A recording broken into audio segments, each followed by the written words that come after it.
Mabuhay Philippines! Welcome sa aking YouTube channel. At ito na nga, mga ka-Mabuhay Philippines. In-interview ng dalawang host na si Nico Tuason at si FK Bravo, ang 8 contestant ng MUPH. Isa-isang tinanong ang mga representative ng MUPH 2024 at upang i-introduce nila at ipakilala ang kanilang bayan, biniro ng host na may graded recitation daw sila. Isa-isang nagpakilala ang mga kandidata. Siyempre, unang nagpakilala si MUPH Bacoor. Yun, kuda-kudaan. Ikalawa si MUPH Baguio. Ikatlo ay si MUPH Bulacan. At si MUPH Cebu ang ikaapat. Then si MUPH Florida. Si MUPH Pasig. At si MUPH United Kingdom at kahuli-hulihan nga ay si MUPH Quezon Province. Tinanong ang mga girls, kaya nyo pa ba? Sabi ni Nico, sa kabila daw ng napakaraming engagement at hectic schedule. Unang tinanong si Atisa na paano daw hinahandle ang pressure.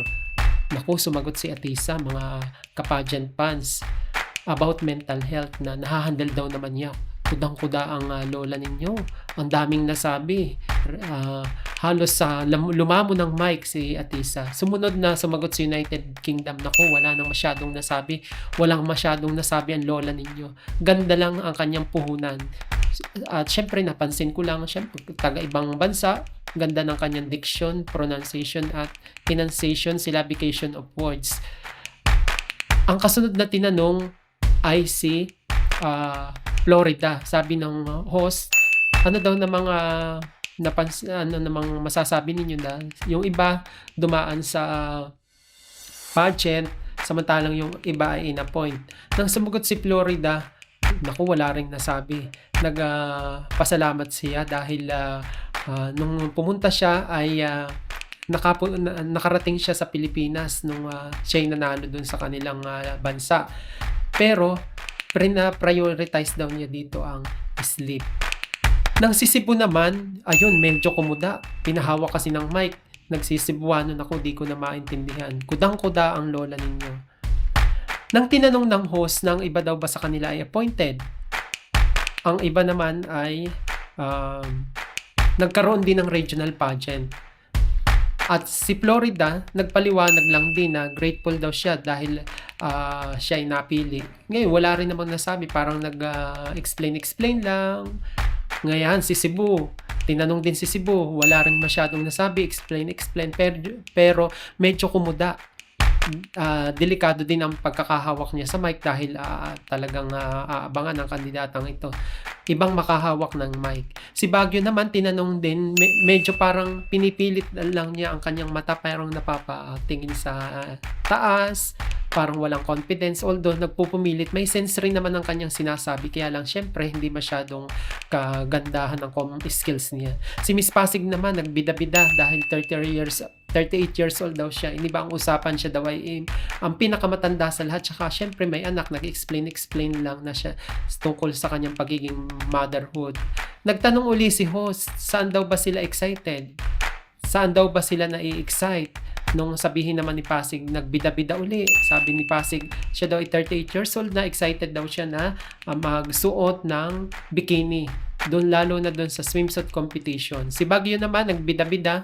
Doon daw siya na-excite sa national costume. Excited daw siya pero nagpipilit na mag-English na ayusin niya ang kanyang pag-i-explain. Si Florida naman, syempre alam natin na ito ay galing sa English-speaking country kaya ginaya lang din niya si Baguio na kung ano yung sinasabi ni Baguio na yun daw ang kanyang nasa sa isipan din. Si Atisa, yan, nakahawak na naman ng mic.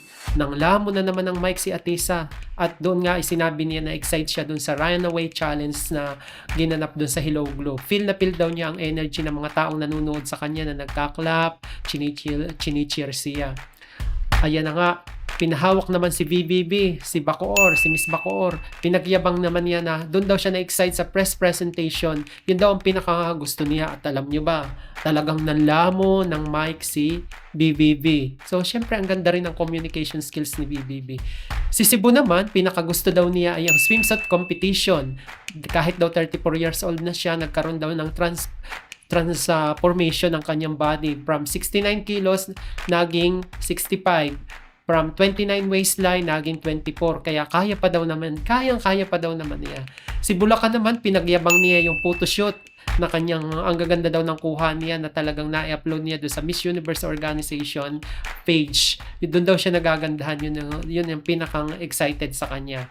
Sa United Kingdom naman, dinaan na lang niya sa pronunciation, diction, enunciation of words ang kanyang mga pinagsasabi.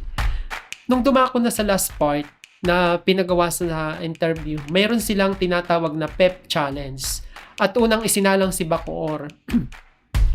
Pinamili ng number at yun nga ang napili ni Bacoor ay na topic ay tungkol sa gender bias. Ibinida niya na siya daw ay may double master's degree, hindi daw siya qualified sa work na na-applyan, at yun, parang doon pa lang nagkaroon ng gender bias. Pero sa huli daw naman, siya daw naman ay na-accept ng ibang taong mga tumutulong sa kanya. Yan, at kumudang-kumuda ang lola ninyo, ang dami nang nasabi, nagratatat ang kanyang bibig.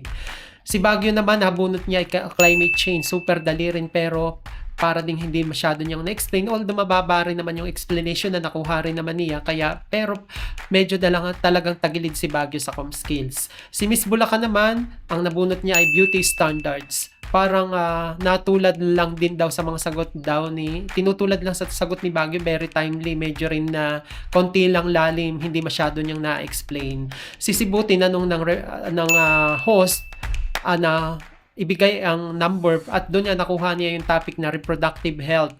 Medyo lumamon din ng mic, na-explain niya ng maayos. Kaya sabi ng host, very well said.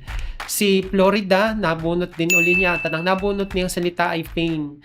Nirelate niya yung surgery na nangyari sa kanyang katawan, kaya yun nakarelate ang lola ninyo. Si Pasig naman, nung matanong, motherhood, yan, at gaya ng sinabi niyo, timely daw naman sa kanya kasi siya daw ay isang mother na may mga anak. Ni-explain niya, laging, syempre nakaka-relate siya dahil siya ay isang mother. At yan na nga, si Quezon Province, ang napili niya ay body autonomy. At yun, kuda ng kuda ang lula ninyo. Ang ganda ng mga explanation niya. Talagang manlalamon si Atisa Manalo na talagang may pag-improve na ang kanyang com skills. Sa huli nasabi niya yung wag daw i-judge ang the way na mag-decide ang isang babae dahil your body is your temple. Yun ang kanyang sinabi. Naalala ko tuloy yung mga tanong sa Miss Universe ni Miss Paraguay na diyan siya nagtapos sa kanyang sagot na your body is your temple. Napili naman ni United Kingdom ang cancel culture. At dinaan niya sa pag-i-explain sa sariling karanasan ang pag-i-explain yung the way of using social media.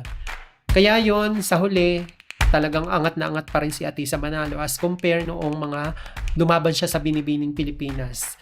Talagang may laban, although talagang na-explain na may lalim na si Atisa Manalo sa ngayon.